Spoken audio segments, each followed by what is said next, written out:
And so let's talk about purpose for a minute. Like, what is your definition of purpose? I think it's quite close to the reason why, right? Um, it's what is. I love this sentence. I don't know where the quote comes from, but shareholder value doesn't get your employees up every morning. Why should they? Um, and I think that's becoming more and more frontline when we look at climate change, at now COVID.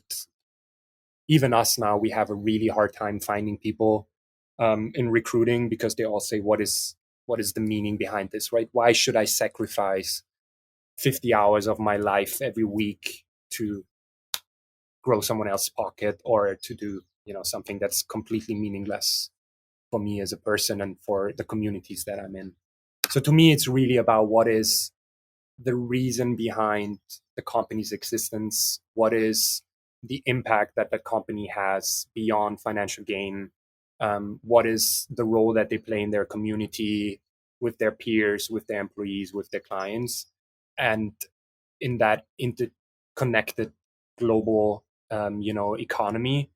I think you start playing a bigger and bigger role, because if you think about it, I think we had that one statistic: the advertising spend in the US yearly, I think, is 10 times as high as the educational budget or as the housing budget. Or so there is a huge responsibility in communication and in business, right? And if you think about it today, global massive companies are way more powerful than the UN, than the European Union. So if the change is not coming from that private sector, um, we're screwed. So how do you, as a business, how, because you said a lot of these, especially the agencies before you guys, and a lot of them didn't have their purpose. So how, like, what is your advice to businesses today, or the person listening to this that has a company that doesn't necessarily know what their purpose is? How do they go about figuring out what it is or what it should be? That's a really interesting question, and one we actually have a lot of discussions around, right? Because so I have to um, take a bit of a longer route there.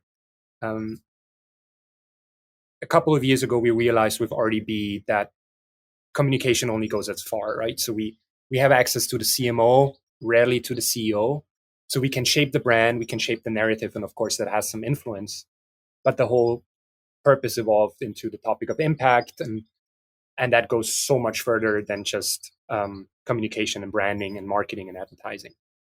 So it's really going into the essence. It's supply chain, it's SDG strategy, ESG strategy, employer branding, culture, um, CO2 footprint, all of that stuff, right? And so we then came to the conclusion: what if you have a business leader whose personal purpose is not aligned with the purpose of its business? And honestly, I don't have an answer yet, right? So imagine you have someone who actually deeply cares about kids, but he's, I don't know, he's selling fertilizer. So it will be really hard for that business leader to become passionate about the purpose of, you know, saving the climate and the ecosystems. So I think it needs to be connected with leadership. So you actually need to start with the leadership. You cannot artificially put a purpose on top of a company. I think it needs to be ingrained in leadership in those C positions. And there it's about finding those topics who are close to your heart. And what I loved about the work that we did with RDB, I remember going into Western Union and shining a different light on the work that they do, right? Which was also very interesting because there was a cultural thing about how Americans or North Americans saw their daily doing and what it's about, and how we perceive them from a European and from an Asian perspective, right? We really saw the impact that they have on the communities that they serve. And so we infused that enthusiasm that we see back into those boardrooms. And you could see how they lighten up, and they were like, yeah, of course, it's about that mom, it's about those kids, it's about creating educational opportunity, it's about the things that I do really make a difference in the world. And maybe I don't see it every day, but in the bigger picture, I'm doing something where at the end of my life I can look back and say, those 50 hours a week weren't completely futile. So there are a couple of ways how you can do that. You can either really go deep into personal purpose and understand what was the reason. With startups like TrueFan, it's a bit easier, right? Talking to Swish and getting why he started it is way easier than with a Fortune 500 company where the CEO is changed every 3 years. But even then, you can use the Sustainable Development Goals as a framework. You can identify social causes that are very measurable, that are for the first time ever rationalized by all countries in the world as this is how we save it. This is how we can see a 2050. And when you talk to these people, these leaders, you have to get the kid out of them, right? You need to get that 13-year-old, 14-year-old idealist out of them and say, look, if it wasn't about money, why would you do what you do? If you could take away all the profit margins of your company, the shareholder value, how would you spend your time? What would be the causes that you dedicate your time against and your efforts against?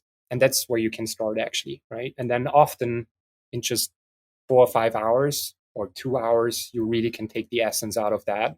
And then, it just becomes a matter of building the brand, building the impact strategy. Well, only the matter of building the brand and the impact strategy around it. But it's a great start. And for leaders, I think it's really important. It's what got me through the last 10 years. It's what got me through COVID. I think if you lack that purpose, I think you're more at risk to get into burnout. You're more at risk at giving up because it's then all about KPIs, about success. And I think the numbers prove it.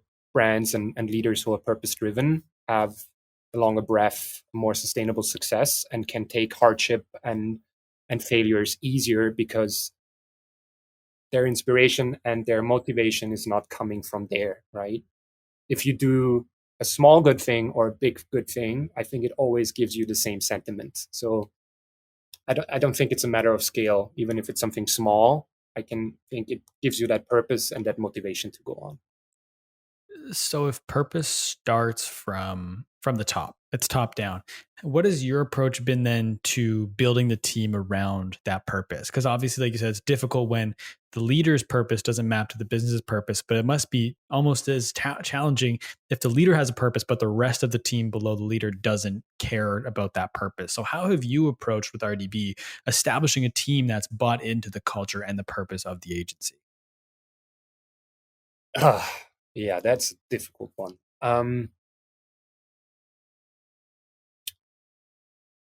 We just had that conversation and we're really looking into our own brand because the challenge with purpose too, or just focusing on the purpose aspect, is that it can raise false hope, and especially with our generation, Jake, right? If you, as I mentioned, maybe 10 to 20% of the work that you'll do will be purpose driven or will have a real impact or a direct impact.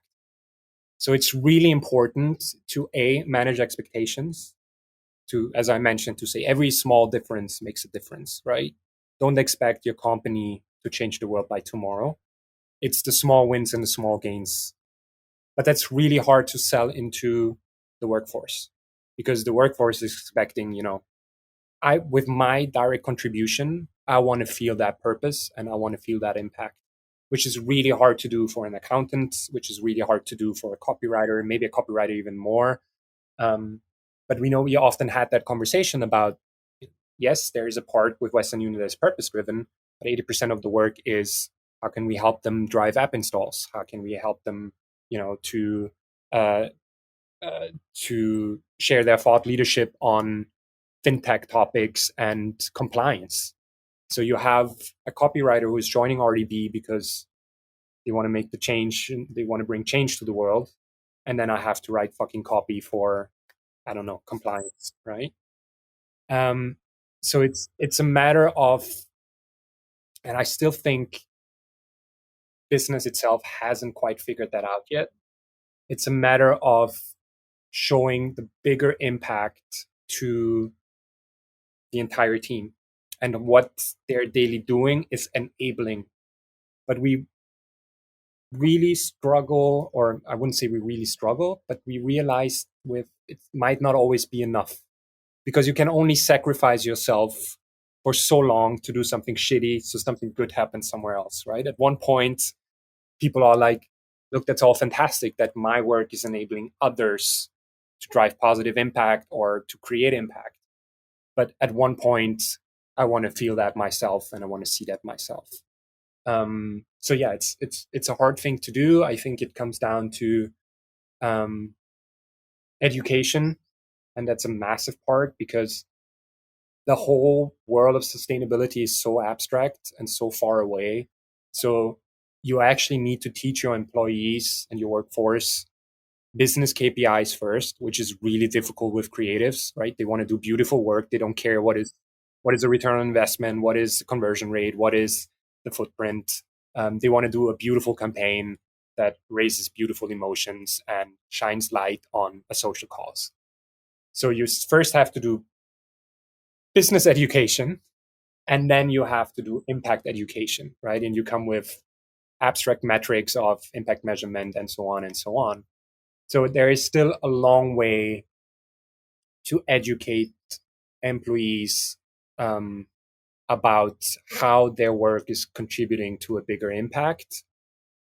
And then often it might become too abstract to them to really feel a part of it. So what we're trying to do is finding those small things, right? Getting them closer to the real impact, and not always just building a school in the Philippines where, they then have to write 300 posts about it while a small crew is over there producing the movie, but finding educational topics in the community where they can contribute to, right? Giving them a day a month where they can go into schools and support others, or finding educational topics that are important to them. So yeah, it's a tricky thing. I think it's really something that is shaking the essence of our business that is still built on the industrial revolution, right? You do your work from 9 to 5, and really takes a more educated, more entrepreneurial workforce than we have today.